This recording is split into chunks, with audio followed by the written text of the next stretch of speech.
SCP-285, a hack job. Object Class Euclid. Special Containment Procedures. SCP-285 is to be kept in a Level 3 humanoid containment chamber on Site-49's B-Wing. SCP-285 is to be given basic amenities. Following SCP-285's recent cooperation with the Foundation, it is allowed exactly 2 hours of free roaming Site-43's botanical gardens with supervision by at least one guard if it so chooses. Personnel are not to discuss SCP-285's past with POI 6938 without approval of Site-43's director. If this occurs, authorized technical staff are to manually remove the information from SCP-285-B via use of SCP-285-A. SCP-285 instances are not to be edited without the permission of the administrator of Site-43's technical staff. SCP-285 is never to be given its full abilities back under any circumstances. Description: SCP-285 is an anomalous humanoid entity with no defined shape or internal structure, the exception being SCP-285-A, which consistently manifests itself on the object's back. SCP-285's body changes sporadically with no pattern among the alterations. Despite the trauma SCP-285 incurs as a result of this bodily mutation, it will not at any point display signs of homeostatic distress. Subject claims it cannot control these changes. These changes include, but are not limited to, loss and growth of new limbs, variable size and shape of body parts, loss and growth of height and mass. SCP-285-A appears to be an Ethernet footnote, the standard method for connecting computers within a network for wired connections, and footnote, port, which allows access to SCP-285's internal database. When accessed by a computer capable of wired connections between networks, various files are capable of being accessed. These files, SCP-285-B, contain various text files, audio files, cognitohazards, and videos. Approximately 90% of all files have been corrupted. The cause of this corruption is currently unknown. Additionally, SCP-285 is only capable of accessing files that were formed within its own database. Investigation into SCP-285-B and its contents reveal that the editing of SCP-285-B could cause external changes on SCP-285's body and psychological state.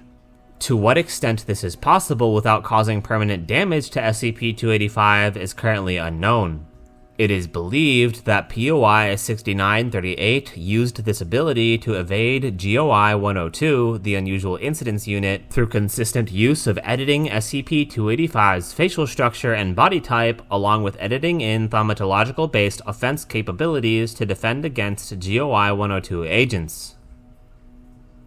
Recovery: SCP-285 was recovered following an attempted arrest involving itself and an unknown individual, currently believed to be SCP-285's creator, in Las Vegas, Nevada. SCP-285 and the unknown individual, POI 6938, were initially pulled over for speeding before the officer discovered that POI 6938 had attacked a federal building in California. This federal building was later revealed to have been under the direct control of GOI 102 and was used as a prison for anomalous humanoids. The attack by POI 6938 and SCP-285 ended in the deaths of 34 GOI 102 personnel and the release of approximately 70% of the prison population. The officer attempted to arrest SCP-285 and POI 6938, but was attacked by SCP-285. POI 6938 then escaped, leaving SCP-285 with the officer. SCP-285 was then arrested and put into GOI 102 custody before eventually being given over to the Foundation following an anomalous trade of information between GOI 102 and the Foundation. Both local law enforcement and federal agents were unable to locate POI 6938. Anomalous pathways located in Nevada are currently being investigated with Joint Foundation UIU task forces. Interview log. Interviewer, Dr. Henderson. Subject, SCP-285. Begin log. Dr. Henderson. What is your purpose? SCP-285. I don't know. Dr. Henderson. How do you not know? SCP-285. I just don't know. I have an idea of why I was created, but I'm not too sure. Dr. Henderson. Well, tell me why you think you were created.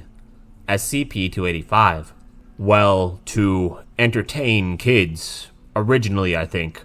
Although my purpose was probably altered, for lack of a better word. Dr. Henderson. How do you think you were altered? SCP-285. It's hard to explain. I remember some things perfectly, but others I can't even think of. I think he was mad, and he wanted to hurt someone, and he used me to help hurt them. I hope he didn't succeed. Dr. Henderson. Why do you not want him to succeed? SCP-285. I don't want to hurt anyone. Dr. Henderson. Then why did you attack that officer? SCP-285 pauses. SCP-285. I just did as I was told, but I think that's the only time he ever made me hurt someone. At least, I think he did. Dr. Henderson. Why do you think your creator put these various files onto you? SCP-285. Insurance, I guess. Dr. Henderson. Explain. SCP-285. You see, I remember my, database, for lack of a better word, being biological in nature. My brain, taps forehead, contains all the information in my database, even if I can't access anything he put on me, or anything he didn't want me to see. Dr. Henderson. So, if your brain were to be damaged, or if you were to die, all the files within your database would disappear? SCP-285. Not disappear as much as just become corrupted. But yes, that's the idea. He wanted to make sure that if I was ever to get captured by the UIU, or whatever it was called, that they wouldn't have been able to read my files. He really hated those guys.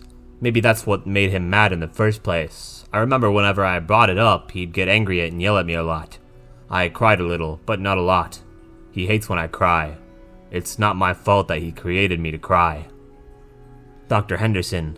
Did he bring up anything that would have explained why he was so angry? SCP-285. No, but the way he sounded, it was like the end of the world to him. That's why he created me, I think. Why he altered me. He wanted to use me as something, as a, weapon, I guess? Whatever it was, he wanted to hurt the UIU. He used to go on and on about how they were evil and deserved to be destroyed because they took everything from him and how they all needed to die. It was scary. Dr. Henderson. Well, the UIU is not evil. I can say that with confidence. SCP-285. How though? He told me they kidnap and murder innocent people who've done nothing but exist. Told me how they made being alive hell for him and his friends and family. I've never had a family, but that must hurt, right? Dr. Henderson. Whatever your creator told you, it was inaccurate to reality. SCP-285. If you say so, Doctor. I trust you more than him, anyways. Dr. Henderson. Why do you think your creator left you behind? SCP-285. He was done with me. Dr. Henderson. How was he done with you? SCP-285. He had done what he wanted to do, whatever it was. I guess I was just one more loose end. Dr. Henderson. If you were truly a loose end as you described, why did he not kill you himself? SCP-285. I think he was, and after uploading all the files into my database, he was gonna do that. But he got interrupted, and he panicked and he just hoped that the cop would finish me off. Glad he didn't do that, you know. I like living, better than whatever I was before. Dr. Henderson. Why do you think he wanted to get rid of all the files in your database?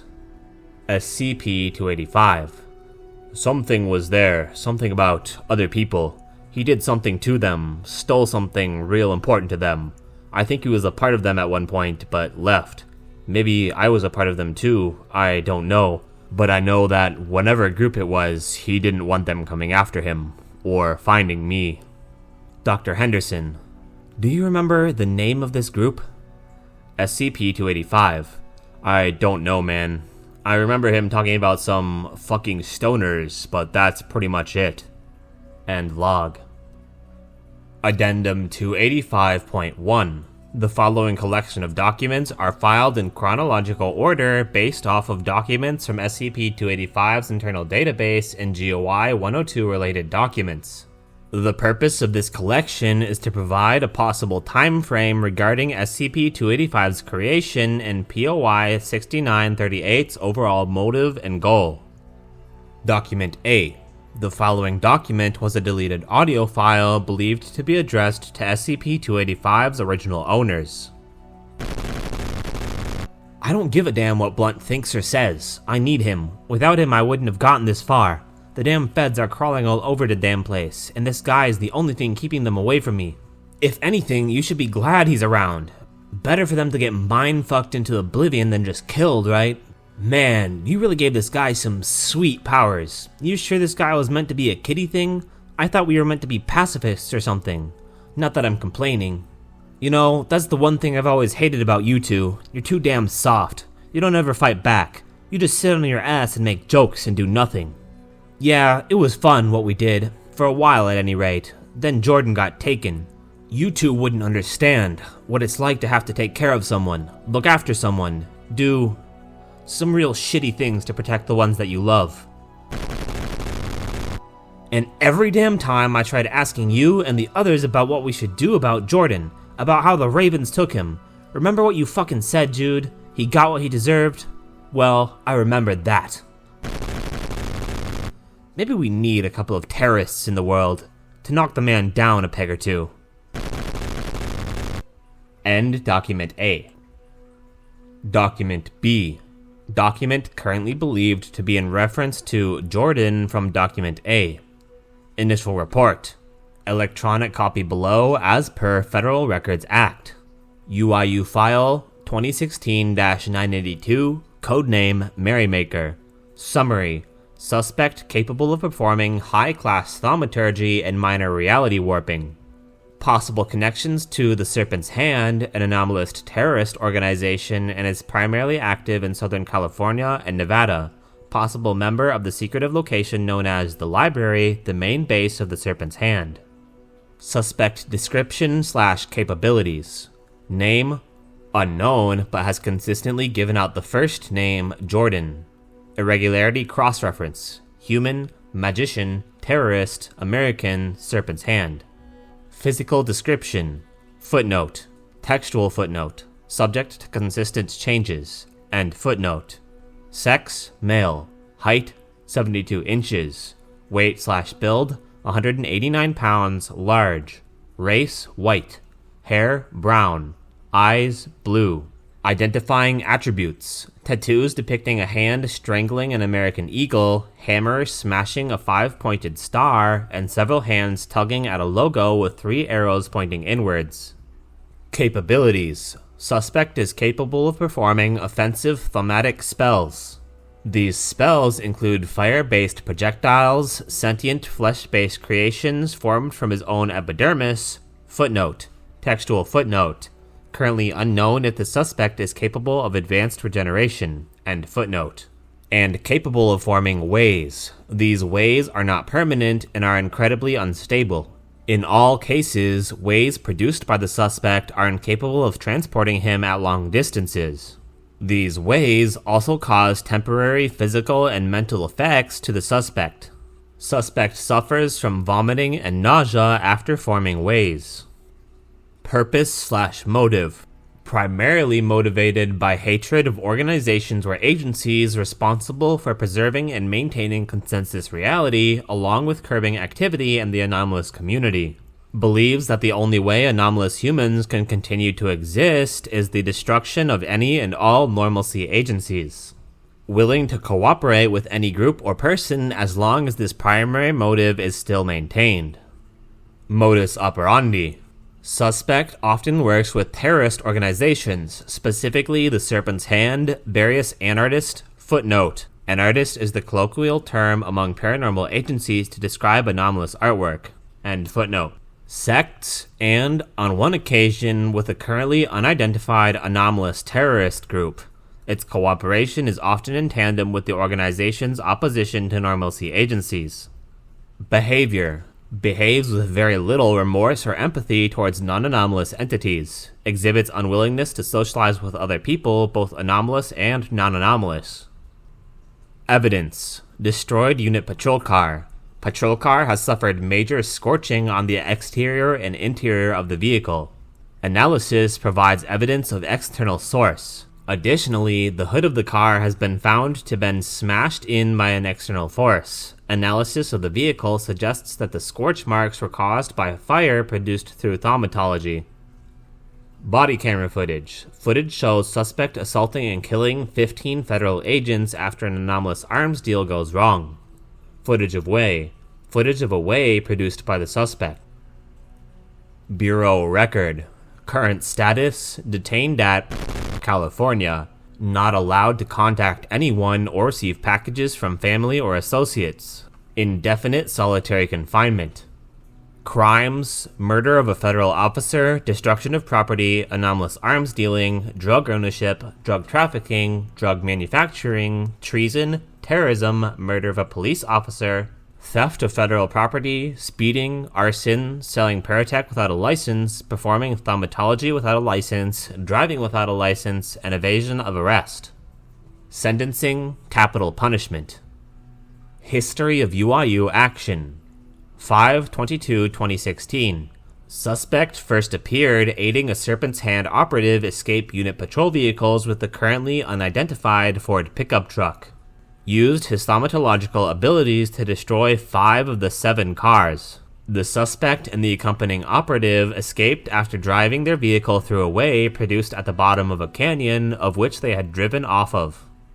6/9/2016. Suspected encounter near California selling anomalous drugs in a local club. When arrested by 3 agents, he formed 3 biological entities of varying shapes and sizes to attack the agents. Suspect escaped via a way he had produced while the entities began attacking civilians in order to distract unit agents from approaching him. 15 civilians and 2 officers were killed by the time the 3 entities were destroyed. 6/11/2016. Along with 5 individuals belonging to an unidentified anomalous terrorist organization, the suspect set fire to a unit-controlled prison, destroying various anomalous objects and persons in the resulting attack. 6/15/2016. Cornered by 5 unit agents in Nevada. Almost arrested before 4 of the 5 agents were killed by a controlled thaumatological blast of lightning coming from another entity with the suspect. Footnote. Textual footnote. CUIU file 2016-212. End footnote. The suspect and the entity escaped through a way. At this time, the Bureau considered making the suspect a number 1 priority on the West Coast. 8/22/2016. After 2 months of silence, the suspect was encountered with 15 Serpent's Hands agents while breaking into a unit-controlled warehouse. Around 30% of the contents within the warehouse were stolen before unit agents were able to interfere with the operation. The operatives engaged in combat with the agents before being subdued by the operatives. The agents were then locked inside of the warehouse, with the suspect setting fire to the building. There were no surviving agents. 9/1/2016. Suspect was pulled over for speeding. When the officer discovered the suspect's criminal nature, she attempted to arrest him. The suspect attacked and killed the officer. The Bureau officially declares the suspect as a number 1 threat to the national security on the West Coast. 9/12/2016. Suspect is involved in an arms deal between the Serpent's Hand and a currently unidentified third party. Footnote. Textual footnote. Based off of evidence at the crime scene, the unidentified party seems to be primarily focused on biological-based weaponry, believed to be of a religious nature. End footnote. Interrupted by unit agents, ending in the murder of 15 agents, all by the suspect. The suspect is arrested after a failed break-in of a unit-controlled warehouse similar to the break-in on 8/22/2016, of which the suspect was also a part of. However, in response to the theft, the Bureau increases security measures in anomalous storage warehouses. The suspect and the 15 Serpent's Hand operatives were unprepared for these increased measures and were all arrested. Interview excerpt. Interviewer: Hello, Mr. Jordan. How are you doing to... Suspect: Eat a dick. Interviewer: If you don't wish to cooperate with us, we can put you back in solitary confinement. Suspect: Alright. Interviewer: Alright, so what is your... Suspect: I hope your entire family dies of cancer. Interviewer: Alright, officers, take Mr. Jordan back to his cell. We're done here. Suspect: Don't worry, I won't be there long. Big Bro always comes in the end. End Document B. Document C. The following document was recovered inside of SCP-285's memory files. Originally a video, but only the audio was recovered. Audio begins with the sound of a car driving down a road. A male voice can be heard talking, identified as POI 6938. POI 6938. They're fucking animals, all of them. They beat us, abuse us, make us follow their rules, which always fucking puts us at a disadvantage. And then they expect us not to fight back? It's horrible. SCP-285 does not speak. POI 6938. Well, me and you will show them. We're gonna get Jordan back, and then him and me and you are gonna take this world. Right, Hacks? SCP-285 does not respond. POI 6938. Right, Hacks? SCP-285. Yes, sir. POI 6938. That's more like it. Now get ready, some feds are up ahead. This place should be where they keep the prisoner lists and shit. And hand me that mask. Just 'cause you don't need one doesn't mean I don't. The car slows to a halt, with 2 car doors opening and slamming closed. Faint talking can be heard, along with the sound of a door opening and closing. Audio cuts out for 31 minutes before beginning once again. Footnote: This is currently believed to have been a deleted portion of the memory. And footnote: Vomiting noises can be heard, and someone is yelling. POI 6938. God fucking damn it, you fucking dumbass, can't you do anything right? SCP-285. I'm sorry, alright, I just can't. SCP-285 is cut off by vomiting. POI 6938. Damn it, Blunt. Whisper: Why did he have to make you so much of a fucking pansy? SCP-285. Oh god, I can't do this, it hurts. POI 6938. I'd expect so. They made me put that feature in. SCP-285. They? POI 6938. Yeah, the fucking stoners. Blame them for what's going on. When someone like me or some other person feels bad for killing someone, it's like 5 times as painful for you. Increased empathy and the like. I would have made you like me, but they just had to be. Vomiting noises began again. SCP-285. Get it out of me! Help me! Make me a sociopath or something! I can't! I won't do this for the rest of my life! POI 6938.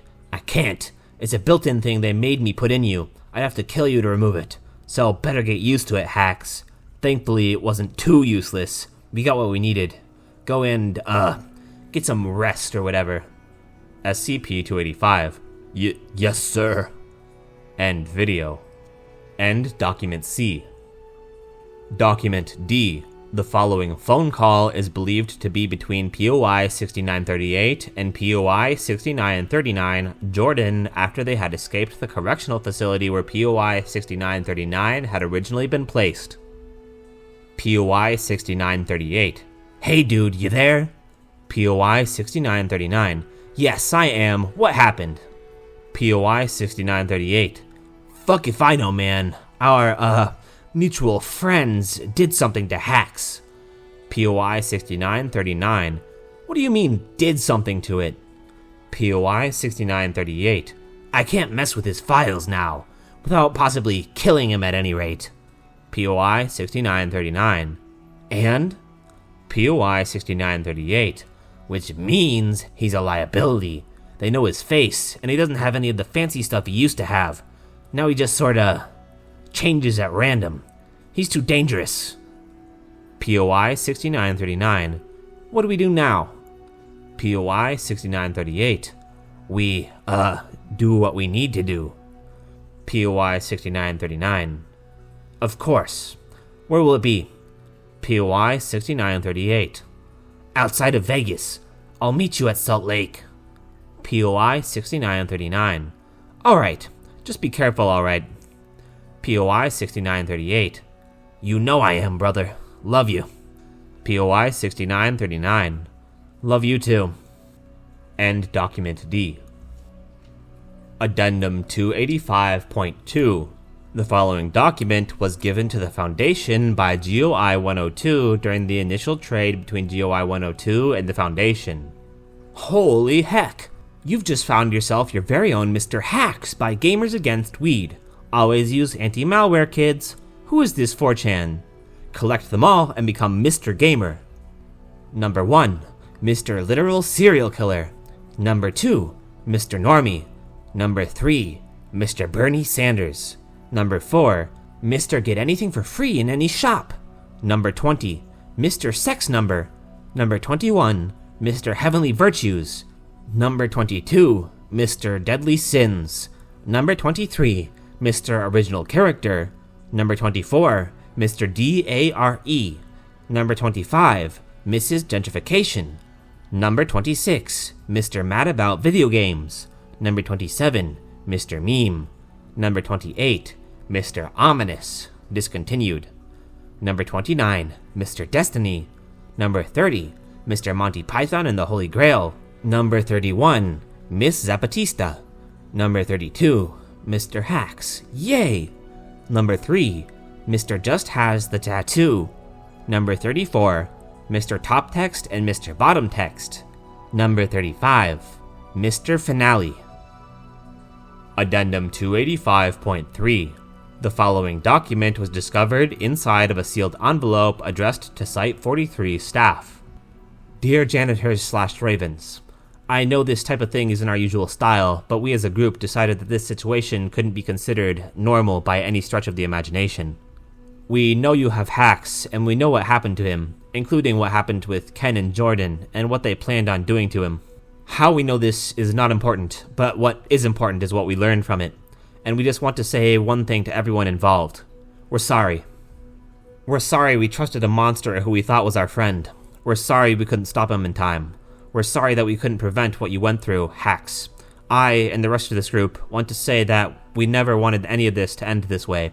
For Hacks, for you janitors, or for the Ravens who didn't deserve what happened to them. We just wanted to bring happiness to children with your powers. We just wanted to mock you and the Ravens. We didn't mean for this. We never intended for things to end like this. We're so sorry. Signed, Gamers Against Weed. P.S. Don't worry about Ken or Jordan. We've dealt with them. End file.